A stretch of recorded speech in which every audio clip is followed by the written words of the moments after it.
এক জঙ্গলে এক পায়রা আর এক টুনি পাখি থাকতো। তাদের বাসা পাশাপাশি ছিল, তবুও পায়রাটি টুনি পাখির সঙ্গে কোনো কথা বলতো না। একদিন পায়রাটি একটি ডিম দেয়। আরে বাপরে, এই ডিমের কাছে বসে বসে তো কত দেরি হয়ে গেল। আমার আবার একটু ঘুরে আসতে মন করছে, যাই একটু ঘুরে আসি।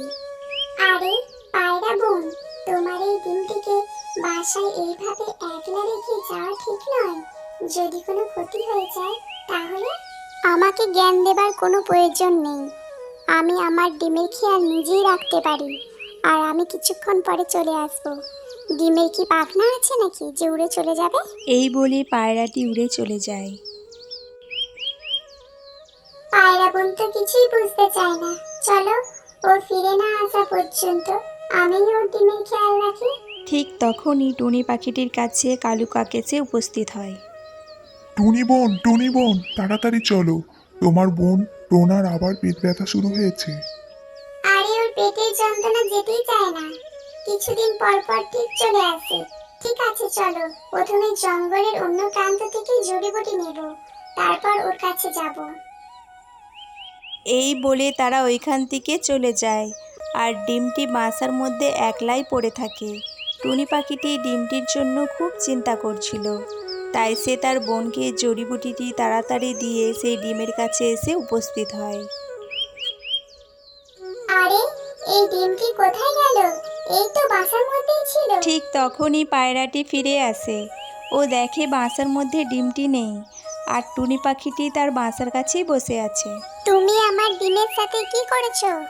আমার ডিম কোথায় গায়েব করেছো? আরে আমি কেন তোমার ডিমটি গায়েব করব?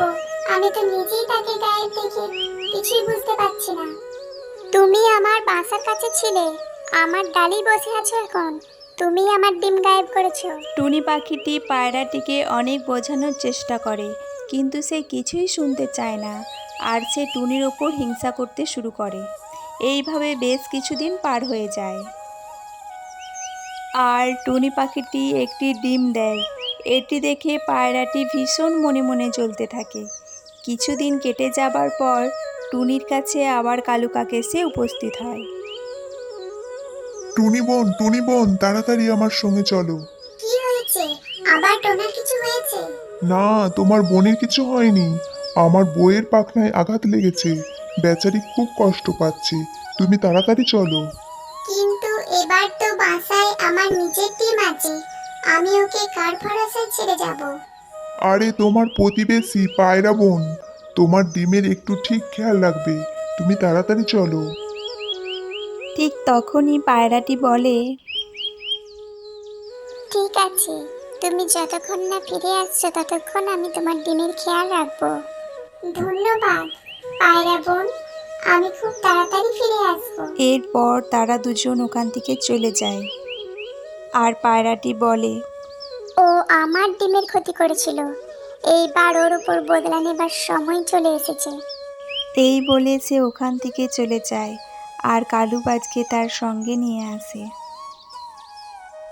আরে বাহ, একেবারে তাজা ডিম, দেখি তো জিভে জল চলে আসছে। হ্যাঁ, এটা তোমারই, তাড়াতাড়ি খেয়ে ফেলো।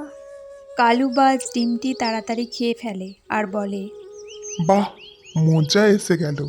এবার বলো, আবার কবে নেমন্তন্ন হবে? তাড়াতাড়ি হবে, পরের দিন এলেই আমি তোমাকে আবার খবর দেব। এই কথাটি শুনে কালুবাজ ওখান থেকে চলে যায়। এরপর টুনি বাসায় ফিরে আসে আর দেখে যে তার বাসায় ডিমটি নেই। আমার ডিম কোথায় গেল পায়রা বোন? তুমি তো আমার ডিমের খেয়াল রাখবে বলেছিলে। আমি অনেক চেষ্টা করেছিলাম তোমার ডিমটিকে রক্ষা করার জন্য, কিন্তু কালুবাজ তোমার ডিমটিকে খেয়ে ফেলে। এই কথাটি শুনে টুনির চোখে জল চলে আসে। ওর মনে খুব আঘাত লাগে। পায়রাটি মনে মনে খুব খুশি হয়। টুনি পাখিটি সবার সাথে কথা বলা বন্ধ করে দেয়। ও সবসময় উদাস আর চুপচাপ থাকতে শুরু করে। পরের দিন পায়রাটি আবার একটি ডিম দেয়। এইবার আমি আমার ডিমটির খুব ভালো করে দেখাশোনা করব, আর আমার ডিমটির উপরে কারো খারাপ নজর পড়তেই দেব না। টুনি পাখিটি পায়রার বাসায় পায়রার ডিমটি দেখে আর তার নিজের ডিমের কথা মনে পড়ে যায়। তবুও পায়রাটিকে খুশিতে দেখে তার খুব ভালো লাগে। ওই দিন সন্ধ্যার সময় কালুবাজ পায়রাটির বাসায় আসে। আরে, তোমার বাসায় ডিম আছে তবুও তুমি আমাকে ডাকোনি? আমার ভীষণ খিদে পেয়েছে। কি বাজে বকছো তুমি? এটা আমার ডিম। আমি কেন আমার ডিমটি তোমায় খেতে দেব? তুমি আমাকে বলেছিলে যে খুব তাড়াতাড়ি আবার ডিম খেতে ডাকবে। আমাকে না দিলে আমি নিজেই ডিমটিকে পেট ভরিয়ে ফেলবো। এই বলে কালুবাজ এগিয়ে যায় আর পায়রাটিকে ঠোকরাতে থাকে। পায়রাটির আঘাত লাগে, তবুও সে ডিমটিকে বাঁচানোর চেষ্টা করে। ঠিক তখনই টুনি পাখিটি ও কালু কাক সেখানে এসে উপস্থিত হয় আর কালুবাজের উপর হামলা করে। আর কালুবাজ সেখান থেকে দৌড়ে পালায়। পায়রা বোন, তুমি ঠিক আছো তো? তুমি চিন্তা করো না, যতক্ষণ আমি আছি ওই দুষ্টু বাজ তোমার আর তোমার ডিমের কোনো ক্ষতি করতে পারবে না। এরপর টুনি পায়রাটির জন্য জড়িবুটি নিয়ে আসে। টুনির ব্যবহার দেখে পায়রাটি তার ভুল বুঝতে পারে আর কাঁদতে কাঁদতে টুনিকে সব কিছু জানিয়ে দেয়। শুনে টুনি খুব দুঃখ পায়। তুমি আমার ডিমটিকে তোমার চোখের সামনে শেষ করে দিয়েছো, আর আমি তোমার ডিমটিকে রক্ষা করলাম। এটাই পার্থক্য তোমার আর আমার মধ্যে।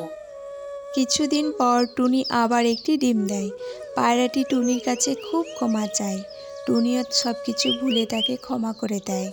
তারা দুজনে খুব ভালো বন্ধু হয়ে ওঠে। যখন টুনি কোথাও যেত তখন পায়রাটি টুনির আর তার নিজের ডিমের খেয়াল রাখতো।